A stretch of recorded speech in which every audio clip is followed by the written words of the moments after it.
ci beneen ko sujet xam ngeen ko moom Thierno Alassane Sall nege ni démb ba mu daal di noppee ci conférence de presse am ba mu doon def par rapport ak scandale à 37 milliards ya muy wax foofee ca diwaanu ko Azer moom Jean-Michel Sène nekk directeur général bu Azer googee ci diggante Simlex sa ca la ko daal di tontu indi ay kàddu yu tontu jëm ci li nga xamante ni nag moom moo daal di nekk scandale bi nga xamante ni Thierno Alassane Sall mu nga koy daal di wax moom Jean-Michel daal di ne du dara loo xamante ni jamono jile rek mën na kaa daal di dévier ci objectif bi nga xamante ni daal dina koy am liggéey la daal di woote détournement ba nga xamante ne ni ñu nga koy daal di wax jëm foofee ci Azer muy xam le nag daal di ne ñoom seen objectif mooy ci njeextalu atum 2025 ñu daal di jéem a xool naka la ñuy daal di def ba lu tolloog 360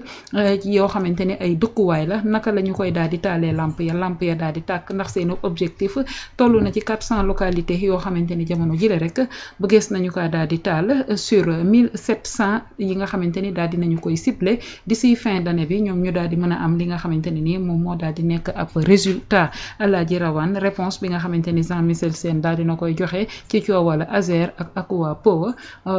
kii di Thierno Alassane Sall moom mu ngi persister di insister ba tey ci scandalu 37 milliards yooyee. waaw kii dafa Pape Samba daf fi mës a wax benn phrase bu am solo mu ne benn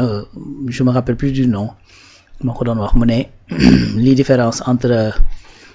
l'intelligence et la bêtise c'est que l'intelligence a des limites alors que la bêtise amul ay limites c'est-à-dire moom day tàllal di dem rek. voilà léegi nag à un moment je pense que ni ñu ëpp ci ñun ñi ngi commencer conscient que ni wax dëgg yàlla affaire bi léegi ça ressemble plus à des délires qu'autre chose léegi nag man en fait Thierno bu ko neexee chaque semaine bàyyi na woote conférence de presse wax ci 37 milliards yi bu doon maay moom sax damay woote waat ci week-end bi ci topp ma woote waat no way di ci wax n'est-ce pas c'est-à-dire après qu'est-ce qui va se passer moom mooy ridiculiser boppam tout simplement xam nga tey boo xoolee conférence de presse bu njëkk ba nga dugg ci internet nga xool vidéo ciy génn nga xool titre vidéo yi généralement dañ naan révélation 2 Thierno révèle nangam et cetera mais tey boo xoolee démb nga duggaat internet nga demaat nga xool titre yi xool defal la remarque que je te dis tu vas voir ay titres yoo xamante ni genre délire nangam un tas de nangam des rumeurs kër xam nga et puis lan nga wuti woon Espagne ce sont ces genres de choses ñoom ñooy génn ce qui veut dire que de plus en plus les gens sax même dañuy agacé wu par rapport à ces sorties parce que en vérité Thierno sorties yi mu def yëpp ban différence moo ci am ak bu dem bi c'est-à-dire il a dit exactement les mêmes choses dara changé wu les gens s'attendaient à ce que même mu ne dem naa Santander dem naa effectivement à Power jox nañ ma dossier sangam voilà les preuves et cetera mais il n'en est rien parce qu'il y a absolument rien ci loolu léegi nag ce qui est bien dans la réponse de Jean-Michel mooy li sama prof cinéma daan ma wax rek te ne américains yi ñoo koy wax mu ne en matière de cinéma les américains dañuy wax naan li tax ñu wuteeg ñun quoi la ma doon expliquer mu ne ñun booy jouer théâtre da ngay gis koo xamante ni maanaam day war a togg wala mu war a jooy maanaam li mu war a def yëpp da koy wax waaye man teemaa jooy sax man kii tàngal na sama xol bi affaire yooyu quand c'est l'américain dul ko wax maanaam day jëf loo xamante ni yow boo xoolee rek da ngay xam ne kii xolam tàng na mu ne américain dañuy wax show don't tell waneel te bul wax c'est-à-dire Jean-Michel ci loolu la nekk moment bi muy toog moom naan ci 37 milliards yi amul benn village buñ ko mën a wan ne ci 37 milliards lañ ko defaree en ce même moment bi muy def conférence de presse di wax loolu village ba ñu nekk di taal ci 37 milliards lañ ko defaree c'est-à-dire le village bi Jean-Michel nekkoon démb c'est-à-dire ci projet AOPO bii la bi nekk ci département du Goudomp te yow yaa ngi toog devant les Sénégalais bien serré dans ta bien vissé dans ta chaise wax ne amul benn village boo xamante ni électrifié nañ ko à partir de ces 37 milliards alors qu'en ce même moment c'était en train d'être fait Jean encore une fois man li ma gëm te gëm ko li ma gëm laay wax nag mooy que ni il a plus besoin d'encouragement et de félicitations qu'autre chose dafa fekk moyenne 125 villages par année mu yóbbu ko fu mu toll nii on est au mois d'août xam nga ñaata village en fait au mois de juillet il était à 292 villages ci koo xamante ni en moyenne société boo xamante ni en moyenne 125 villages la doon def par année. xam nga actuellement c'est quoi son objectif c'est-à-dire Sénégal 14000 villages yu amul courant moo fi nekk 14000 villages localités yoo xamante ni amuñu courant nga war koo électrifier. te l'objectif mooy fexe ba ñu am courant d'ici 2029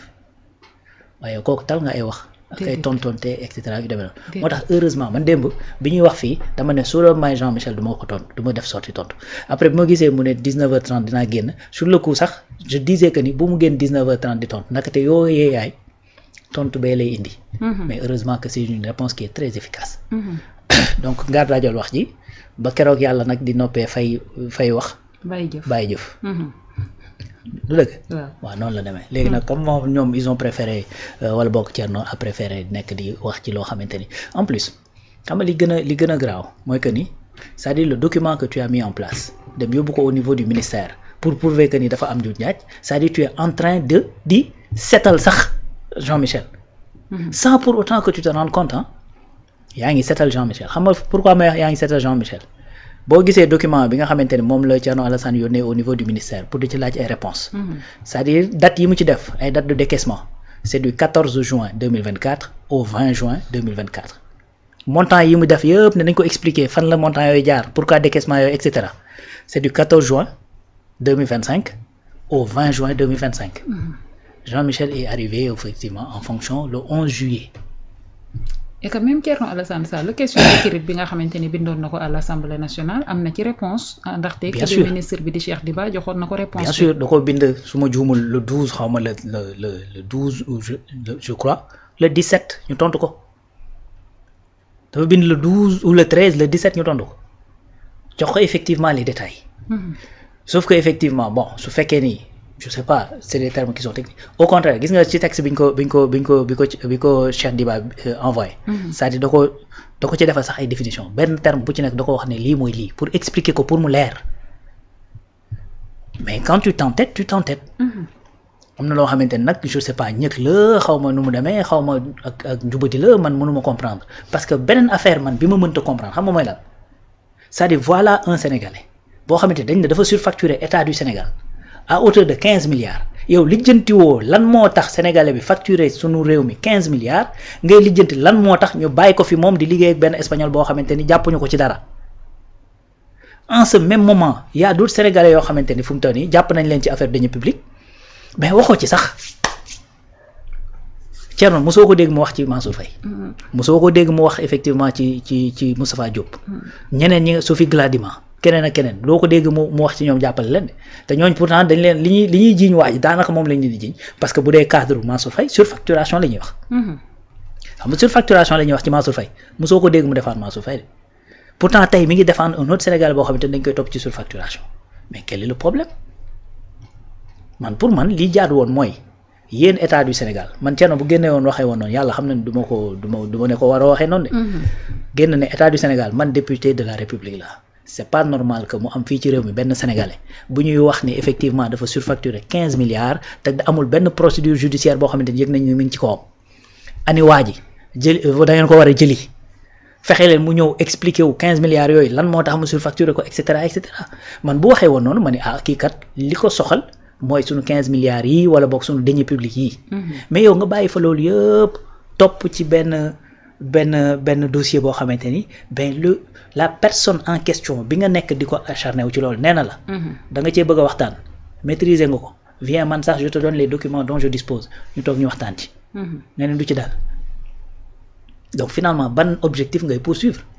ban objectif léegi nag encore une fois bu ko neexee mu continuer sur cette lancée mais li ci am mooy simple résultat bi ci am mooy que ni il va continuer à se ridiculiser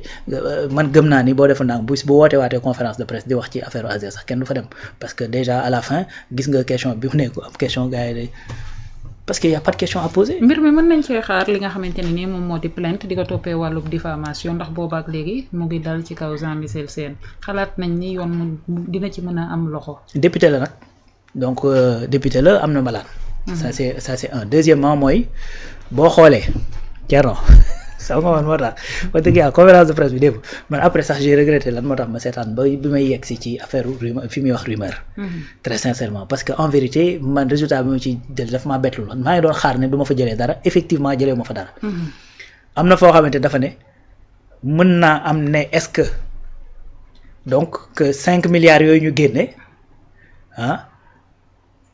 que moom wóoru ko waaye mën naa am ne est-ce que loolu du moom ma ne ko mais attends mais yow c'est kon tout ça pour ça la quoi tout ça pour ça c'est-à-dire da nga dem ba Espagne dellu si waat dem Santander dellu si waat dem Ao Pao jël say ay photo def kon c'était du tourisme c'était pas une enquête parce que su fekkee da ngaa ñëwoon ba fii naan est-ce que nangam di lool li ma bëgg a waxee foofu mooy que ni dama nga dégluwaat conférence de presse bi ay hypothèse rek lay joxe ay hypothèse ay questions lay poser donc ça veut dire que ni à la fin sax y a presque pas d'accusation quoi lu ci ëpp tu vois et puis beneen affaire mooy da nga koy plainte tu vas lui donner une exposition médiatique boo xamante ni jaru ko da nga koy bàyyi moom mu bëtaxal boppam continuer di wax ses propres incohérences nit ñi di rendre compte ci propre incohérence yi nga xamante ni mi ngi koy def encore une fois première conférence de presse bi ak bii xam nga ni wuute na traitement bi nga xamante ni moom la ci médias yi def ak bii xam nga ni wuute na c'est-à-dire bu fekkee da cee génnaat après moom mooy gën a dugal boppam dans ses propres turpitudes n'est-ce pas donc genre la meilleure réponse pour man bi mu war a def rek mooy que ni de toute façon du ko tudd personnellement pour accuser ko quoi que ce soit parce que xam na loolu benn jour sax genre mi ngi koy wax mi ngi naan ko su fekkee ni effectivement da ngeen am fit da ngeen may tudd bu ma tuddee ñu dem ci yoon mais duñ ko def donc da nga koy bàyyi muy wax ay waxam di wax ay délire am di wax ses propres incohérences léegi nag yow nga nekk ci li nga nekk parce que 14000 villages du lu ndaw yow ASER bañ ko créé ba léegi on parle de 21000 et quelques localités bañ ko créé ba tey 7000 et quelques la def donc yow su fekkee da nga am objectif 14000 du lu ndaw donc nag mënoo def encore une fois ku la wokk rek nga daal di gëstu bëgg a xool li mu kii ak yooyu en tout cas la meilleure réponse mooy que ni fii ak fin d'année 1700 et quelques villages la mun leen 200 yaa ngi noonu ci cadre Ao Pao du dëgg donc déwén mun leen waat seeni 500 villages a ngi noonu wala seeni 700 villages a ngi noonu ci Ao Pao loolu moom je pense que c'est la meilleure réponse bi nga xamante ni mën na ko wéy di apporter et d'ailleurs c'est pas les seuls projets lancé nañ fi récemment un autre projet de 7 milliards boo xamante ni ça va toucher 30 000 personnes lancé nañ bërki Demba Ndiaye un autre projet de 16 milliards boo xamante ni ça va toucher presque 60 000 et quelques personnes donc loolu pour man réponse yooyu ñoo gën a am solo tout en sachant nag que fii képp ku fi gérer balaa ngay pare sax sa gestion les corps de contrôle danañ fa ñëw te toute la vérité des chiffres danañ ko génne voilà mu ngi noonu merci beaucoup Alhaji Rawane sans plus tarder dañuy daal di wax ci directeur général bu port autonome bu Dakar xam ngeen ko Waly Diouf Bodian moom daal dinay def benn sortie